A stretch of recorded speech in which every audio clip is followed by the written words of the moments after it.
कहानी का नाम है बेईमान सब्जी वाला। एक गांव में भीमा नाम का किसान रहता था। वो अपने खेत में तरह तरह की सब्जियां उगाता और बाजार जाकर बेच आता। जैसे ही वो सब्जियां लेकर बाजार पहुंचता, वैसे ही लोग उसकी सब्जियों पर टूट पड़ते और जिस भी कीमत पर वो सब्जियां बेचता, लोग उसे खरीद लेते।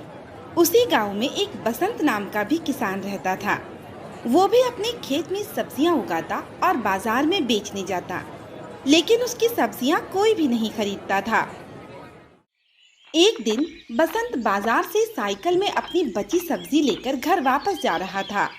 तभी रास्ते में उसे भीमा मिला और वो उसे चिढ़ाने के लिए बोला, क्या हुआ बसंत भाई, तुम बाजार से सब्जियां खरीद कर कहाँ ले जा रहे हो? अरे भीमा भाई, मैंने सब्जियां खरीदी नहीं हैं। ये सब्जियां मैं बाजार बेचने गया था, बिकी नहीं, इसीलिए वापस ले जा रहा हूँ। आज भी तुम्हारी सब्जियां नहीं बिकी? मुझे देखो, मैं अपनी पूरी सब्जियां बेच आया। वो ये बात अच्छी तरह जानता था कि बसंत की सब्जियां नहीं बिकी हैं। वो तो सिर्फ उसका मजाक उड़ा रहा था। फिर वो हंसता हुआ वहां से चला गया। बसंत भी अपने घर चला गया।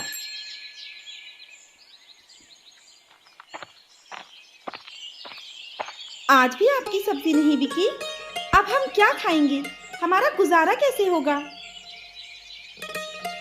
मैं क्या करूं? मेरी सब्जी कोई भी नहीं खरीदता। मैं कम कीमत में अपनी सब्जी बेचने की कोशिश करता हूं, लेकिन ग्राहक सब्जी देखकर ही लौट जाते हैं। ना जाने मेरी सब्जियों में ऐसा क्या है।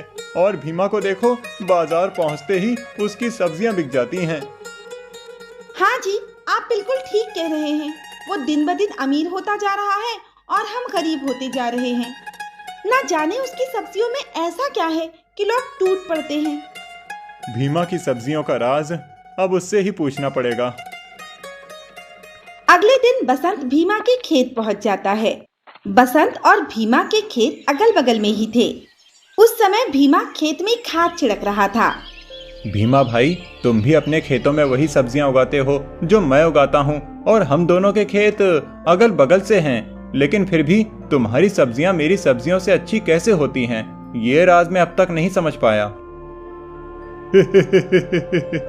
ये सब मेरी मेहनत का फल है, जो मेरी सब्जियां तुम्हारी सब्जियों से अच्छी होती हैं।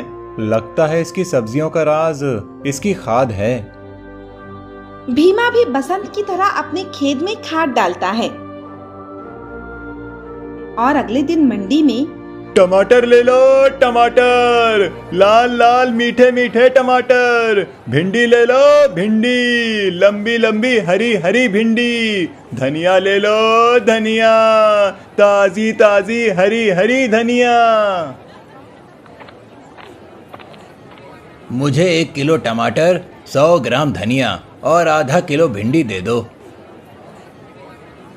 मुझे 1 किलो भिंडी और 1 किलो टमाटर दे दो। ये लो भैया, तुम्हारे 1 किलो टमाटर, 100 ग्राम धनिया और 1 किलो भिंडी, इसके हुए 100 रुपए। और ये तुम्हारी 1 किलो भिंडी और 1 किलो टमाटर, इसके हुए 80 रुपए। वो दोनों ग्राहक सब्जियों के दाम पूछे बिना ही सब्जियां लेकर और पैसे देकर चले जाते हैं। 30 रुपए किलो टमाटर ले लो, 30 रुपए किलो टमाटर, ताजे ताजे टमाटर। 20 रुपए किलो भिंडी, 20 रुपए किलो भिंडी, ताजी ताजी भिंडी। क्या हुआ बसंत भाई, तुम्हारी सब्जियां नहीं बिक रही क्या? हाँ भीमा भाई, क्या बताऊं, सुबह से सब्जियां बेचने की कोशिश कर रहा हूं, लेकिन अभी तक सिर्फ थोड़ी ही सब्जियां बिकी हैं। लगता है आज भी मुझे बाकी की सब्जियां अपनी गाय को ही खिलानी पड़ेंगी। लगता तो ऐसा ही है। मेरी तो पूरी सब्जियां बिक गई। अब मैं घर जा रहा हूं, आराम से सोऊंगा। भीमा अपने घर चला जाता है और बसंत सब्जियां बेचने की कोशिश करने लगता है। तभी उसके पास धन्नू और सुखी आते हैं। भाई, वो सब्जी वाला कहाँ गया जो तुम्हारे बगल में बैठा सब्जी बेच रहा था? क्यों, क्या हुआ भाई? भाई, उसने हम दोनों को बेवकूफ़ बना दिया। अपनी सड़ी और बासी सब्जियों को रंग कर हमें बेच दिया। नहीं भाई, जरूर तुमने किसी और से सब्जियां खरीदी होंगी। जिसके बारे में तुम बात कर रहे हो उसे मैं अच्छी तरह से जानता हूँ, वो ऐसा कभी नहीं कर सकता। हम दोनों को कोई गलतफहमी नहीं हुई। ये सब्जियां हमने उसी से खरीदी हैं। ये देखो, ये सब्जियां रंगी हुई हैं। ये देखो, सब्जियों से रंग अलग हो गया। ऐसा कैसे हो सकता है? इसका मतलब भीमा अपनी खराब सब्जियों को रंग लगाकर बेचता है और लोगों को ठगता है। जिसने तुम्हें ये खराब सब्जियां बेचकर तुम्हें ठगा है, मैं उसे अच्छी तरह से जानता हूँ और ये भी जानता हूँ कि वो तुम्हारी बात नहीं मानेगा और तुम्हें झूठा कहेगा। उसकी सच्चाई सबके सामने लाने और उसे सबक सिखाने की मेरे पास एक तरकीब है। तुम दोनों मेरे साथ सरपंच जी के पास चलो, वो हमारी मदद करेंगे। बसंत उन दोनों को गांव के सरपंच के पास ले जाता है। वो दोनों सरपंच से पूरी बात बताते हैं कि भीमा ने कैसे उन्हें खराब सब्जियां बेचकर ठगा है।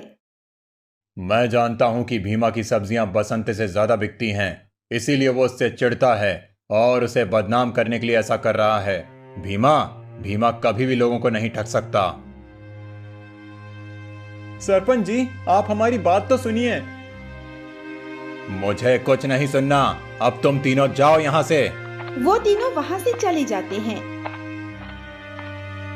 सरपंच जी ने तो हमारी बात मानी ही नहीं। अब हम क्या करें?